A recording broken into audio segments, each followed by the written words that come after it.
Welcome to another episode of me talking nonsense, you watching it, thinking I must be right because I'm disabled, right? In today's episode, I wanted to talk a bit about daily wheelchair struggles, daily disabled struggles. I've noted some of those because usually I'm not thinking about it. My life is as it is. I'm not really waking up thinking I wish I could stand from the bed instead of getting on the chair. So it's not an easy subject because I don't even know what to talk about. But I have something. Before I start, I need to apologize for not being really active in social media for like 2 weeks. Long story short, before I bought this flat and started renovating it, adjusting it to my needs, I moved out from the previous one and I had to store my belongings somewhere. So I moved everything to my friend's place, and a year later, when I finished, I just went to my friend's place, took whatever I needed, like necessary things, and I totally forgot about the rest. But like 2 weeks ago, my friend called me that he's moving out, and I need to do something with what's left in there. So for the first week, I was traveling back and forth around 100 kilometers from here. When I finally took everything here, I needed to sort it out somehow. It took me another week. What a horrible job. Jesus. I even brought back a handbike, a tennis wheelchair that I fully forgot that I'm having. I probably need to check my brain with the doctors, but let me show it to you because I've made a mess on the terrace again. There it is.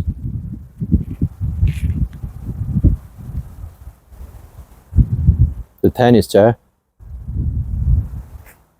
the handbike itself.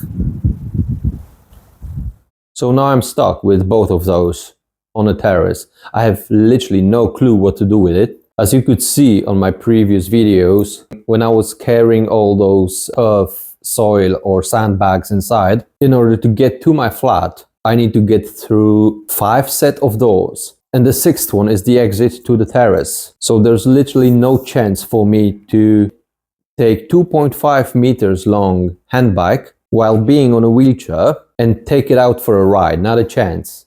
I don't think I really considered using a handbike while not living in a house. I'll figure it out soon. Let's get back to today's subject then. As I said, I have some notes of what I think could be worth watching for you. Obviously, I won't cover it in one episode, but I'll do my best to tell about something and then return to the subject somewhere in the future. A couple of times I was asked about the inside adaptations that I'm having, but the issue is I don't have any. I don't really need them. Just keep in mind that I'm only talking about myself, right? There are people with different disabilities, different conditions, stronger, weaker, bigger, smaller than me, and it doesn't apply to every wheelchair user. I don't have any handrails by the toilet. I don't need them. And even if, I would highly consider not having those. And let me tell you why. First reason is, it all requires space. You can't just put a handrail by the toilet, right? Thinking you did a great job. Accessible job, yes. Well done me. No, it's not how it works. First, it requires real space. It requires room, right, to install it. And I did some math once when I was buying this flat. Just by having handrails in the toilet would need at least like 2 square meters of a space, right? And it costs real money, right? I couldn't get any bigger flat than this one. I already maxed my credit score. So I would have to do it in an expense of, I don't know, storage room, a sink, and I couldn't really afford it. And I didn't really want it to. Didn't really want it to? Can you even build a sentence like that? I don't think so, but yeah, anyways. The same goes for shower chair, for example, right? This scenario is better, but it would still require like 1 square meter. So at the time when I was buying this flat, I would have to spend at least 10,000 euro or dollars, euro, whatever. They are similar when it comes to value. Oh, not anymore. So that's additional 10,000 euro just for the room for those adaptations. Not to mention adaptations themselves, right? So that's additional 2,000 euro. So I'd rather take a shower sitting on the floor than spend 12,000 euro for the horribly looking items. Because design of all the medical equipment, it's totally shit. Would it be easier for me? Most likely, yes. Can I afford it? Not really. Also, when it comes to a shower chair, there's a tricky part. Because you need to get there by the wheelchair. Then someone has to take it out. Or I need to push it out with a broom or something, I don't know. But after, I need it back.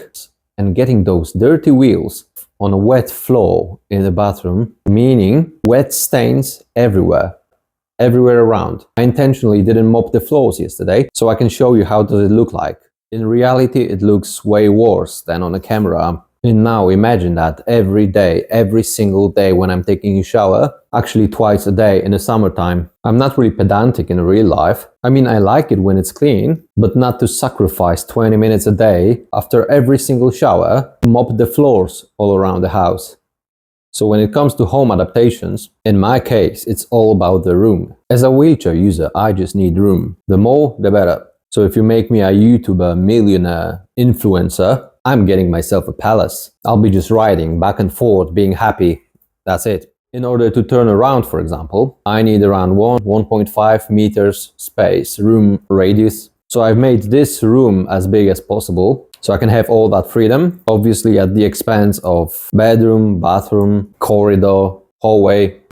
I reduced hallway width from 140, I believe, or 130 centimeters to 90. So I can't really turn around there, but I needed that 40 centimeters in my bathroom so I can turn around in a bathroom freely. Because everything that stays on the ground, it's an obstacle for me, whether it's a cable, dog's toys, a chair, and I can't really step over it, right? I need to go around. So if I put dining table in here, I need 1.5 meters from this side and 1.5 meters from the other side. I could agree to 1 meter on each side, but then I would create a roundabout for myself because I wouldn't be able to turn around.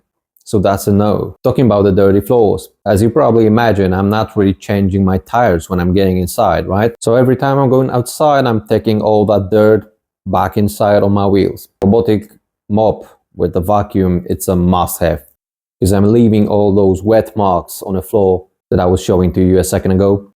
So during the autumn, winter and the spring, the mop goes out like every day. Winter season, from the other hand, is a nightmare level. Because not only I'm leaving those wet marks, but also sand or salt, whatever they're using on the roads at the time, or both. And I'm bringing it all inside. So during the winter time, I'm having a broom outside to clean my wheels first before I get into the house. In order to help you understand what I will be talking now, you need some explanations first. Because basically, it doesn't matter how strong my upper body is without the proper foundation, legs in this case, right? Because right now I'm like a beautiful, handsome, good-looking, well-smelling, and really strong crane that's being attached to the ground with a nail. So without leg muscles, I cannot stabilize myself. I cannot lean forward. I cannot lean backwards. So since I was skipping leg day every day for 40 years now, in most cases I can only lift heavy items one-handedly only, because the other hand has to support me somehow. Those core muscles, those biceps, whatever. It means nothing without stabilization. Let me give you an example. A bulky item, I can pick it up because it's in my range, right?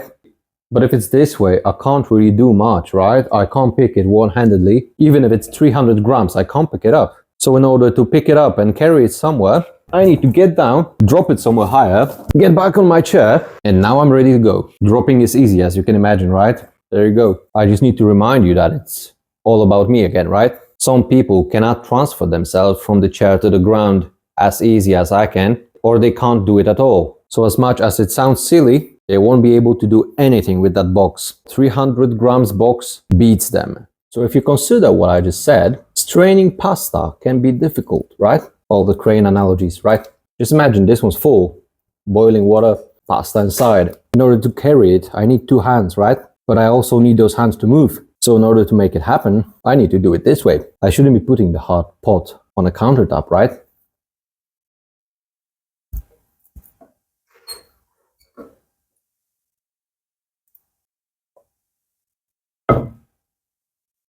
But it is how it is.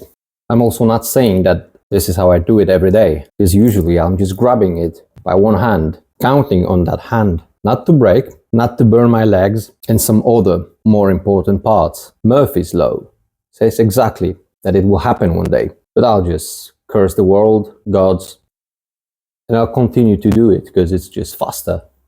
And just to quickly end the pasta straining story, I need to mess around with my center of gravity a bit, meaning this is as far as I can get to the sink. And as you probably see, it doesn't end very well.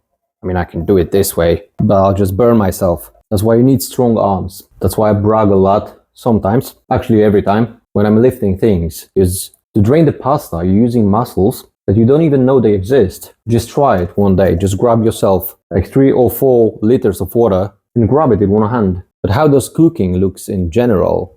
Like chopping, preparing yourself food. In a perfect world, I would have this space empty so I can get underneath the countertop with my chair to chop things like that, not like that. Also, the countertop would be at 60 centimeters, not 85, right? So instead of chopping things this way, I could do it this way. But the world is in a perfect place. First, I can't afford a kitchen twice as big. I can't afford to lose all that storage just to have a better cooking position for 30 minutes a day, let's say an hour.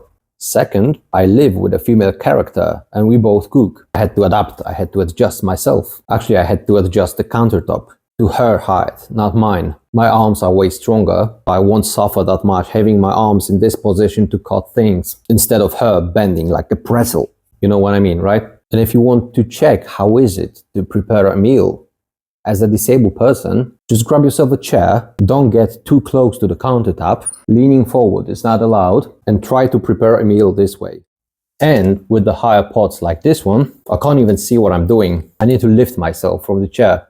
But as I said before, it's either this or having 2 kitchens, or at least a massive kitchen. That's exactly why I need a palace. It's required with my disability.